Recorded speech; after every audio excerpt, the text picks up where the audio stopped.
Athelstan, 924 to 939. Athelstan ruled the Anglo-Saxons and even became the first genuine king of England. A lot of people considered him the first monarch to ever control most of Great Britain. He even merged the separate Anglo-Saxon kingdoms of Wessex, Mercia, and Northumbria, while claiming authority over Wales and even parts of Scotland. His military won at Brunanburh in 937, and it is one of the most crucial battles in history, making the creation of what we see as England today. Edmund won 939 to 946. After his half-brother Athelstan died, Edmund I was the one who was defending and taking control of the newly formed English kingdom. He recaptured territories that had fallen under Viking control and worked to stabilize the northern regions. His reigns were promised, but tragedy struck as he was stabbed to death during a party at just 25 years old. Edred 946 to 955. After Edmund, Edred carried forward his brother Edmund's goal of securing a united England. He successfully brought Northumbria under firm control, and despite battling serious illnesses throughout his entire rule, he was ruling quite efficiently with strong advisors and church leaders. His quiet determination helped him maintain unity in a kingdom that was fragile, vulnerable, and could be hurt by Vikings or other barbarians at any moment. Eadwig, 955 to 959. Then came the rule of Edwig, who took the throne as a teenager and immediately antagonized the church and all the powerful nobles. His personal choices included a controversial marriage, creating deep issues in his rule. Eventually, the kingdom was split between him and his brother, exposing the weakness of his authority. Edgar the Peaceful, 959 to 975. Next came Edgar the Peaceful, who reunited the kingdom after years of division and conflict. He also became one of England's most respected leaders and kings. His reign was all about peace, prosperity, and strong cooperation with the church, particularly supporting the monastic reform. His elaborate coronation ceremony established the pattern for royal tradition that continues to this day in Britain. Edward the Martyr, 975 to 978. But after Edgar's rule, Edward the Martyr became the king as a teenager, following his father's peaceful death. Even though he was young and inexperienced, he had strong backing from the church, but the powerful nobles always opposed him, likely during the court rivalries. His reign ended abruptly when an assassin murdered him ruthlessly, and he was venerated as a martyr and saint later on. Ethelred the Unready, 978 to 1013, 1014 to 1016. After him, Ethelred was known to history as the unready person who inherited the throne at just 10 years old. His lengthy reign was always disturbed by the Viking raids and terrible political decisions, including the notorious St. Brice's Day massacre. Despite attempts to buy peace through crushing taxation, his rule was total chaos and invasion. Sweyn Forkbeard, 1013 to 1014. Perhaps one of the most interesting reigns was that of Sweyn Forkbeard, who was the king of Denmark who invaded England and forced Ethelred into exile. He was declared the King of England but ruled only for a few weeks before suddenly dying. Though it was brief, his victory marked the first time that a Scandinavian ruler ruled the British throne and claimed it. Edmund Ironside, 1016. Then came the rule of Edmund Ironside, who was the son of Ethelred, and who refused to surrender England to the Danes without fighting a lot of battles against them. He fought several fierce battles against Sweyn's son Cnut and earned his nickname for exceptional bravery. In the end, the kingdom was divided, but Edmund died soon after, and the Danes were the ones who were in control of Britain at that point. I'm doing a $100 Amazon gift card giveaway to celebrate when this channel reaches 1,000 subscribers. No action is required to enter. I'll randomly pick a winner once we hit the milestone. If you want to follow the journey or see the winner announcement, feel free to subscribe. Cnut the Great, 1016 to 1035. Next up is Cnut, who was the Danish prince who became the King of England after defeating Edmund Ironside. Even though he arrived as a conqueror, he ruled quite wisely and earned respect from both Danes and Anglo-Saxons. His reign was a lot more peaceful than the past, and stability and integration between the two cultures were much easier here. It created something called the North Sea Empire. Harold Harefoot, 1035 to 1040. After Cnut's death, Harold Harefoot seized the throne with his half-brother Harthacnut, while his half-brother Harthacnut was delayed in Denmark. His reign was marked by tension and rivalry, and many questioned his legitimacy too. Even though he only ruled for 5 years, he managed to maintain control during these tough times. Harthacnut, 1040 to 1042. After years of delay, Cnut finally arrived in England after Harold's death and claimed the crown as Cnut's rightful heir. His rule was small and unpopular, and remembered mostly for heavy taxation and political purges. When he suddenly died at a wedding fest, Danish rule finally came to an end. Edward the Confessor, 1042 to 1066. Things only got more interesting and brutal here, because then Edward, son of Ethelred the Unready, returned from exile to become king and restore the House of Wessex. He was a deeply religious man, and focused most on prayers and building the Westminster Abbey than on direct governance. His death without an heir triggered a fierce succession crisis that would change English history forever. Harold II Godwinson, 166. After Edward died, Harold Godwinson was chosen king by English nobles and quickly proved himself capable. He won many battles against the Norwegian invasion, only to fall weeks later at Hastings to William of Normandy. His death marked the end of Anglo-Saxon rule in England, and things changed from there. William the Conqueror, 1066 to 1087. After Harold, William became the King of England after defeating Harold at Hastings in 1066. His victory became the Norman rule in England, fundamentally transforming the English culture, language, and even He commissioned the Domes de Book, a detailed survey of his kingdom's land resources, in order to improve tax collection. William even established a strong, centralized monarchy by redistributing land to the Norman supporters and then building castles across the country. He is regarded as the original founder of the British monarchy as you know it, because he introduced feudalism, strengthened the royal authority, and even laid the foundations for British governance that exists to this day. William II Rufus, 1087 to 1100. From there, things took a steady turn because William II Rufus became the next king. He was called Rufus because of his red complexion, and he was also the son of William the Conqueror. His reign was marked by a lot of conflict with the church, particularly the Archbishop Anselm, and heavy taxation to fund military campaigns. He maintained control over Normandy and Crest. William died mysteriously in a hunting accident in the New Forest back in 1100, and many believe that he was murdered at that time. You thought things were calming down? Of course not. Subscribe because this millennium will become England's most transformative one. Henry I, 1100 to 1135. Henry I was William the Conqueror's youngest son and succeeded his brother William II. He was known for his administrative reforms and even issued a charter of libraries, which aimed to limit royal power and protect barons and churches' rights. Henry I strengthened the justice system and expanded the royal courts. His only legitimate son died in the White Ship disaster, leading to a succession crisis and eventually a civil war known as anarchy. Stephen of Blois, 1135 to 1154. Then came Stephen the Blois, who was Henry I's nephew, and claimed the English throne after Henry's death despite Henry naming his daughter Matilda as their heir. His reign was dominated by the civil war called anarchy as Stephen and Matilda fought for the crown. During this period, royal authority even collapsed. Barons gained more power, and England suffered huge lawlessness and destruction throughout.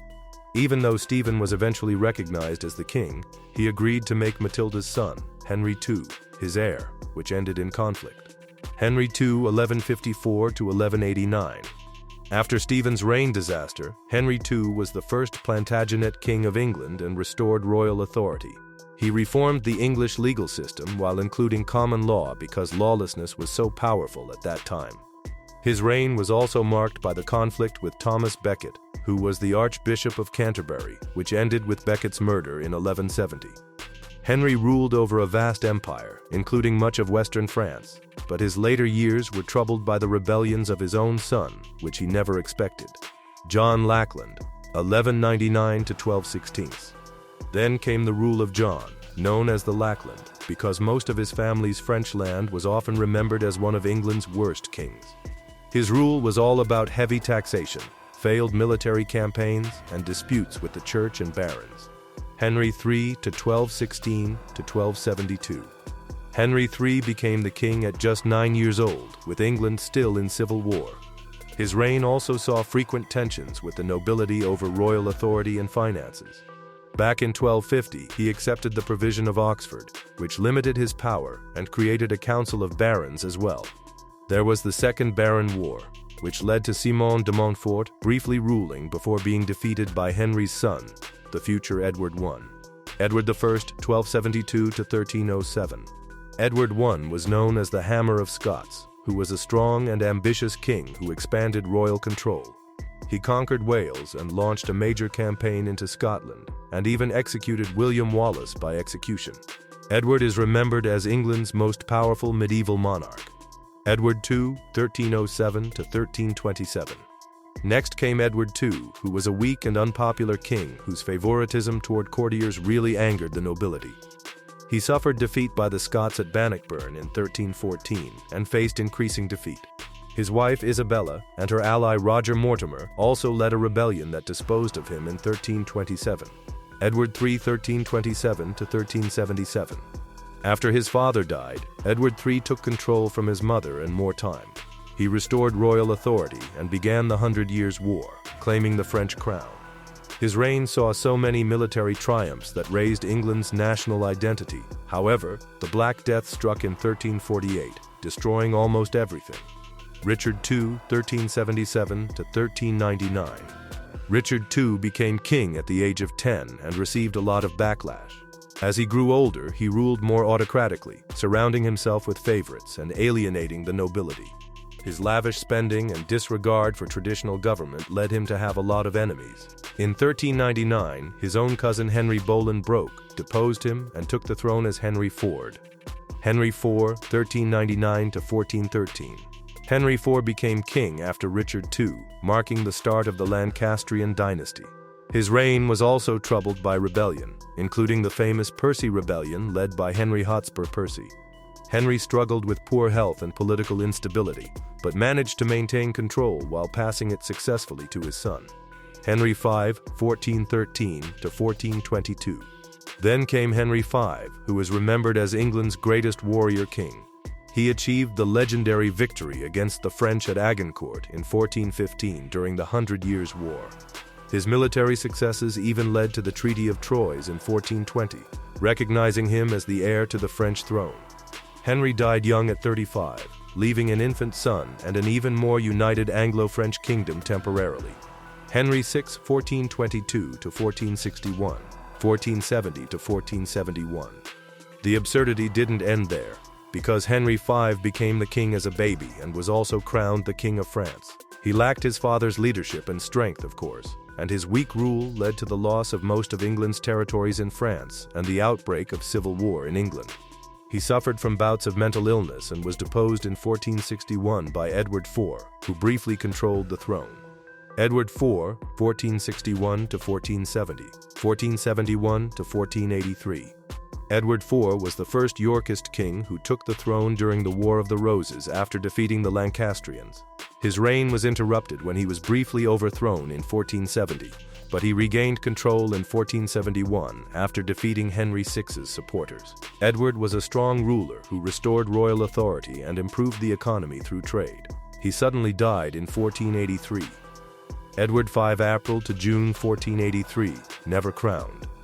Then came Edward V, who became the king at just 12 years old but was never crowned. He and his younger brothers were placed in the Tower of London by their uncle, Richard, for protection. The boys mysteriously disappeared, and most people believe that they were murdered. Richard III, 1483 to 1485. After this, Richard III took the throne after declaring his nephew's illegitimacy. His reign was also short because he was always suspected of murdering his nephews, the princes in the Tower. He was the last English king to die in battle. Henry VII, 1485 to 1509. After this, Henry VII founded the Tudor dynasty after defeating Richard III at Bosworth Field. He strengthened the monarchy, reducing the power of nobility, and restored stability to war-torn England. He was known for his cautious policies and efficient government. Henry VIII, 1509 to 1547. Henry VIII was one of England's most famous kings, and he married 6 women while having a break with the Catholic Church. He created the Church of England after the Pope refused to annul his marriage to Catherine of Aragon, starting the English Reformation. Henry dissolved the monasteries, confiscating their wealth, and even though he was strong, he was quite ruthless. Edward VI, 1547 to 1553. After him, Edward VI became king at just 9 years old. Under his rule, England became more Protestant with the introduction of the Book of the Common Prayer. Edward was sickly and died at only 15, naming Lady Jane Grey as his successor. Mary I, 1553 to 1558. Mary I was the daughter of Henry V and Catherine of Aragon, who tried to restore Catholicism in England. She earned the nickname Bloody Mary for ordering the execution of Otto, a lenient Protestant, during her reign. She even married Philip II of Spain, which was an unpopular move. Haddoth paved the way for Protestant half-sister Elizabeth I. Subscribe to the channel now, because we're moving to the modern era. Elizabeth I, 1558 to 1603. Elizabeth I was the Virgin Queen and was the last Tudor monarch and England's greatest ruler. Her reign saw the Elizabethan Golden Age, marked by cultural flourishing, exploration, and even military success. She maintained a moderate Protestant settlement and avoided any religious war that was destroying Europe. James I, 1603 to 1625.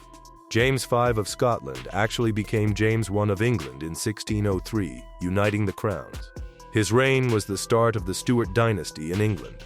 He clashed with the Parliament and commissioned the King James Bible, which was a highly influential English translation. Charles I, 1625 to 1649. Charles the always clashed with the Parliament over money, religion, and royal authority, leading to the English Civil War.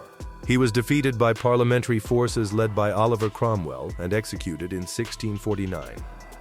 Charles II, 1660 to 1685. Charles II was then restored to the throne in 1660, in what became known as the Restoration period. Though ruling as king again, he was more cautious with Parliament. Having learned what happened to his father, his reign saw the Great Plague in 1665 and the Great Fire of London in 1666. James III, 1685 to 1688. James III was the Catholic monarch in a Protestant country who quickly alienated the political elite and put Catholics first. His attempt was to reintroduce Catholicism, which led to fears of absolutism. He was then overthrown in a glorious revolution by his daughter Mary and her husband, William of Orange. William III and Mary II, 1689 to 1694. Then William III alone, 1694 to 1702. After James II was deposed, William and Mary came to the throne. They accepted the Bill of Rights, establishing a constitutional monarchy and strengthening Parliament. After Mary's death, William ruled alone, and without any care, the crown passed to Mary's sister Anne. Queen Anne, 1702 to 1714. In the Stuart monarchy, Anne was the last one who oversaw the unification of England and Scotland into Great Britain in 1707. Her reign saw the growth of the cabinet, government, and England's rule in the War of Spanish Succession. George I, Desta 1714 to 1727. After her, George I was the first Hanoverian monarch and was brought to the throne by the Act of Settlement. He spoke little to no English and relied on the ministry, especially Robert Walpole, who was often seen as the first prime minister.